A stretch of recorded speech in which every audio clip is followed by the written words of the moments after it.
ಇನ್ನು ರಾಜ್ಯ ರಾಜಕೀಯದಲ್ಲಿ ಜಾತಿ ಗಣತಿ ಜಟಾಪಟಿ ಅಂತಕ್ಕಂಥದ್ದು ಜೋರಾಗ್ತಾ ಇದೆ. ಹಲವಾರು ಜನ ಪಕ್ಷದಲ್ಲಿ ಇರುವವರು ಸೇರಿದಂತೆ ಹಲವಾರು ಜನ ಇದಕ್ಕೆ ವಿರೋಧ ವ್ಯಕ್ತಪಡಿಸ್ತಾ ಇದ್ದಾರೆ. ಹೀಗಾಗಿ ಬೆಂಗಳೂರಿನಲ್ಲಿ ಸಿಎಂ ಸಿದ್ದರಾಮಯ್ಯ ಪ್ರತಿಕ್ರಿಯೆ ಕೊಟ್ಟಿದ್ದಾರೆ.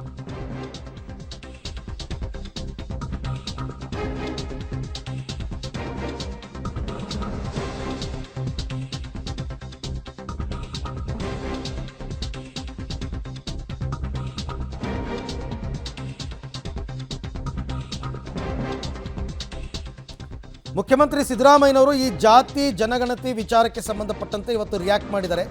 ಏಪ್ರಿಲ್ 17ನೇ ತಾರೀಕು ಕ್ಯಾಬಿನೆಟ್ನಲ್ಲಿ ಚರ್ಚೆ ಮಾಡ್ತೀವಿ. ಜಾತಿ ಗಣತಿ ವರದಿ ಚರ್ಚೆಗಾಗಿಯೇ ವಿಶೇಷ ಕ್ಯಾಬಿನೆಟ್ ಅನ್ನು ನಡೆಸ್ತಾ ಇದ್ದೀವಿ. ಚರ್ಚೆ ಮಾಡಿ ಮುಂದಿನ ತೀರ್ಮಾನವನ್ನು ತೆಗೆದುಕೊಳ್ತೀವಿ ಅಂತ ಬೆಂಗಳೂರಿನಲ್ಲಿ ಸಿಎಂ ಸಿದ್ದರಾಮಯ್ಯ ಹೇಳಿಕೆಯನ್ನು ಕೊಟ್ಟಿದ್ದಾರೆ. ಮುಸ್ಲಿಮರ ಓಲೈಕೆ ಮಾಡ್ತಾ ಇದೆ ಸರ್ಕಾರ ಅಂತ ಬಿಜೆಪಿನವರು ಆರೋಪ ಮಾಡಿದ್ದಾರೆ. ನಾನು 17 ಆದ್ಮೇಲೆ ಯಾಕಂದ್ರೆ ಎಲ್ಲ ಮಿನಿಸ್ಟ್ರಿಗಳಿಗೂ ಕೂಡ ಅದರ 17ನೇ ತಾರೀಕು ಅದಕ್ಕೋಸ್ಕರ ಚರ್ಚೆ ಮಾಡಲಿಕ್ಕೋಸ್ಕರ ಕ್ಯಾಬಿನೆಟ್ ಮೀಟಿಂಗ್ ಇದ್ರೆ ಅದೊಂದೇ ಸಬ್ಜೆಕ್ಟ್ ಇಟ್ಕೊಂಡು ಕರೆದಿದ್ದೀವಿ. ಅಲ್ಲಿ ಚರ್ಚೆ ಮಾಡ್ತೀವಿ. ಚರ್ಚೆ ಮಾಡಿದ ಮೇಲೆ ಮಾತಾಡ್ತೀವಿ. ಮುಸ್ಲಿಮರ ಓಲೈಕೆ ಮಾಡ್ತಾ ಇದೆ ಸರ್ಕಾರ ಅಂತ ಬಿಜೆಪಿನವರು ಆರೋಪ ಮಾಡಿದ್ದಾರೆ. ನಾನು 17 ಆದ್ಮೇಲೆ ಯಾಕಂದ್ರೆ ಎಲ್ಲ ಮಿನಿಸ್ಟ್ರಿಗಳಿಗೂ ಕೂಡ ಅದರ 17ನೇ ತಾರೀಕು ಅದಕ್ಕೋಸ್ಕರ ಚರ್ಚೆ ಮಾಡಲಿಕ್ಕೋಸ್ಕರ ಕ್ಯಾಬಿನೆಟ್ ಮೀಟಿಂಗ್ ಇದ್ರೆ ಅದೊಂದೇ ಸಬ್ಜೆಕ್ಟ್ ಇಟ್ಕೊಂಡು ಕರೆದಿದ್ದೀವಿ. ಅಲ್ಲ, ಅಫ್ಕೋರ್ಸ್ ಈಗಲೇ ಏನು ಹೇಳೋಕ್ಕೂ ಬರಲ್ಲ. ಮುಖ್ಯಮಂತ್ರಿಗಳು ಸಾಧಕ ಬಾಧಕಗಳ ಚರ್ಚೆ ಆಗಬೇಕು. ಕ್ಯಾಬಿನೆಟ್ನಲ್ಲಿ ಯಾರು ವಿರೋಧ ಮಾಡ್ತಾರೆ, ಯಾರು ಪರವಾಗಿ ಮಾತನಾಡ್ತಾರೆ, ಯಾಕೆ ವಿರೋಧ ಮಾಡ್ತಾರೆ ಎಲ್ಲ ಚರ್ಚೆ ಆಗಬೇಕು. ಆಮೇಲೆ ಮೊದಲೇ ಹೇಳಿದಾರಲ್ಲ, ಆತುರದ ನಿರ್ಧಾರ ಇಲ್ಲ, ಅರ್ಜೆನ್ಸಿ ಅಂತಕ್ಕಂಥದ್ದಿಲ್ಲ, ಎಲ್ಲರನ್ನೂ ವಿಶ್ವಾಸಕ್ಕೆ ತೊಗೊಂಡು ಮಾಡ್ತೀವಿ ಅಂತ ಅವ್ರು ಹೇಳ್ತಾ ಇರ್ತಕ್ಕಂಥದ್ದು. ಹಾಗಾಗಿ ಲೆಟ್ಸ್ ಸಿ. ಜಾತಿ ಗಣತಿದ್ದು ಈಗಾಗಲೇ ಬಿಹಾರಲ್ಲಿ ಮಾಡಿದ್ದಾರೆ, ಅದೇ ರೀತಿ ತೆಲಂಗಾಣದಲ್ಲೂ ಮಾಡಿದ್ದಾರೆ, ಮತ್ತು ಸೀಮಾಂಧ್ರದಲ್ಲೂ ಕೂಡ ಜಾತಿ ಗಣತಿಯ ವರದಿಗಳು ಬಂದಿವೆ. ಅಲ್ಲಿನೂ ಕೂಡ ಪರ ವಿರೋಧವಾದಂಥ ಕೆಲವು ಅಂಶಗಳನ್ನು ಸಾರ್ವಜನಿಕವಾಗಿ ಕೇಳಿ ಬರ್ತಾ ಇದೆ. ಇಲ್ಲಿನೂ ಕೂಡ ಇದೆ. 15ರಲ್ಲಿ 2015ರಲ್ಲಿ ಮಾಡಿದಂಥದ್ದು, ಮತ್ತು ಆಗ ಇದ್ದಂಥ ನಮ್ಮ ಪಾಪ್ಯುಲೇಷನ್ನು 5 ಕೋಟಿ ಪ್ಲಸ್ ಇರ್ತಾಯಿತ್ತು. ಈಗ 7 ಕೋಟಿ ಇದೆ, 7 ಕೋಟಿ 40 ಲಕ್ಷದ ಮೇಲಿದೆ. ಈ ಹಿನ್ನೆಲೆಯಲ್ಲಿ ಇದು ವರದಿ ಅವೈಜ್ಞಾನಿಕ ಅಂತಕ್ಕಂಥ ವಾದ ವಿರೋಧ ಪಕ್ಷದವರು ಹೇಳ್ತಾ ಇದ್ದಾರೆ. ಆದರೆ ಅವತ್ತಿನ ದಿವಸಕ್ಕೆ 2015ಕ್ಕೆ ಯಾವ ಜನಸಂಖ್ಯೆ ಇತ್ತು ಆ ಜನಸಂಖ್ಯೆಯಲ್ಲಿ ಇವರು ಸುಮಾರು 90% ಇಂಡಿವಿಜುವಲ್ ಆಗಿ ಮನೆಗಳಿಗೆ ಅವರವ್ರ ಅಭಿಪ್ರಾಯ ಅವರವ್ರು ಹೇಳ್ತಾ ಇದ್ದಾರೆ ಅಷ್ಟೇ.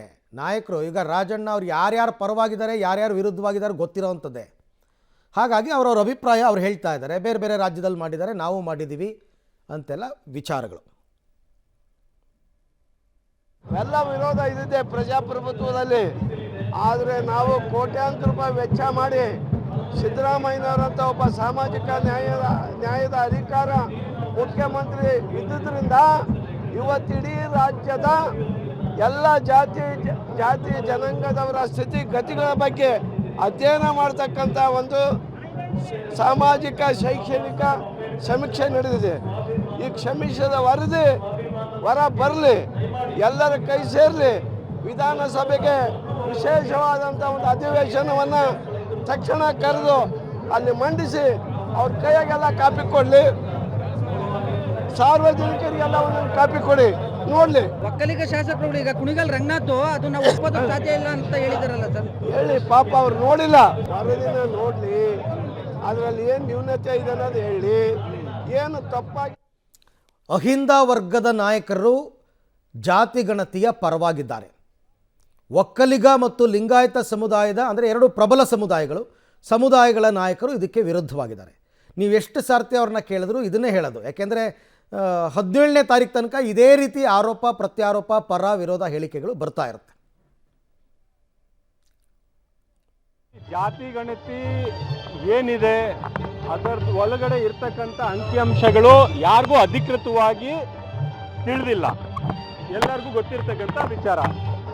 ಅನಧಿಕೃತವಾಗಿ ಏನೇನೋ ಕೇಳಿ ಬರ್ತಾ ಇರ್ತಕ್ಕಂಥದ್ದು ನಾವು ನೋಡಿದ್ದೇವೆ.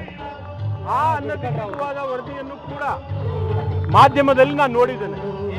ಅದರಲ್ಲೂ ಸ್ಪಷ್ಟವಾಗಿ ನಂಬರ್ 1 ಸಮುದಾಯ SC ST ಸಮುದಾಯ ಜನಸಂಖ್ಯೆಯ ಆಧಾರದ ಮೇಲೆ ಹೇಳ್ತಾ ಇರ್ತಕ್ಕಂಥದ್ದು SC ST ಸಮುದಾಯ ಅಂತ ಇದೆ, SC ಸಮುದಾಯ ಅಂತ ಇದೆ. ವಿಶೇಷವಾಗಿ ನಂಬರ್ 1 ಸಮುದಾಯ ಅಷ್ಟು ಸ್ಪಷ್ಟವಾಗಿ ಅನಧಿಕೃತವಾಗಿ ಇರೋದು ನನಗಂತೂ ಗೊತ್ತಿಲ್ಲ.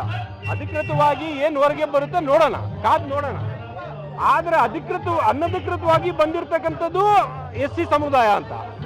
ಅಷ್ಟಿದ್ರೂ ಸಹ ಮುಸಲ್ಮಾನರನ್ನ ಟಾರ್ಗೆಟ್ ಮಾಡಿ ನಮ್ಮ ಮೇಲೆ ಗೂಬೆ ಕೂರಿಸಿ ಬಿಜೆಪಿಯವರು ಹಿಂದುಳಿದ ವರ್ಗದ ವಿರುದ್ಧವಾಗಿ ಷಡ್ಯಂತ್ರ ರಚನೆ ಮಾಡ್ತಿರ್ತಕ್ಕಂಥದ್ದು ಇದು. BJP ಅವರು ವಿರೋಧ ಪಕ್ಷದವರು ಅವ್ರ ಕೆಲಸನೇ ವಿರೋಧ ಮಾಡೋದು ಬಿಡಿ, ನಿಮ್ಮ ಪಕ್ಷದಲ್ಲೇ ಮಾತಾಡಿದಾರಲ್ಲ, ನಿಮ್ಮ ಒಪ್ಪಕ್ಕೆ ಇದನ್ನು ಒಪ್ಪಕ್ಕೆ ಸಾಧ್ಯ ಇಲ್ಲ. ಕುಣಿಗಲ್ ರಂಗನಾಥ್ ಶಾಸಕರು ಇದನ್ನು ಒಪ್ಪಕ್ಕಾಗಲ್ಲ ಅಂತ ಹೇಳಿದ್ದಾರೆ. DK ಶಿವಕುಮಾರ್ ಕೂಡ ಒಪ್ತೀವಿ ಅಂತ ಎಲ್ಲೂ ಹೇಳಿಲ್ಲ, ನಮಗೆ ಸಮಯಾವಕಾಶ ಇದೆ, ಆ ಥರದ ನಿರ್ಧಾರ ಕೈಗೊಳ್ಳಲ್ಲ ಅಂತ ಹೇಳಿದ್ದಾರೆ. ನಿಮ್ಮ ಪಾರ್ಟಿ ನಾಯಕರೇ ಅಪೋಸ್ ಮಾಡ್ತಿದ್ದಾರಲ್ಲ ರಿಜ್ವಾನ್ ಅರ್ಷದ್ ಅವರೇ, ಅದರ ಬಗ್ಗೆ ಹೇಳಿ. BJPಯವರು ವಿರೋಧ ಪಕ್ಷದವರು, ನೀವು ತಗೊಳ್ಳೋ ಎಲ್ಲ ನಿರ್ಧಾರಗಳನ್ನು ವಿರೋಧ ಮಾಡೋದೇ ಅವ್ರ ಕೆಲಸ. ಅವ್ರು ಬಿಟ್ಬಿಡಿ, ನಿಮ್ಮಲ್ಲೇ ವಿರೋಧಗಳಿದೆ, ಅದನ್ನು ಹೇಗೆ ಸರಿಪಡಿಸ್ಕೋತೀರಾ ಅನ್ನೋದು ಪ್ರಶ್ನೆ.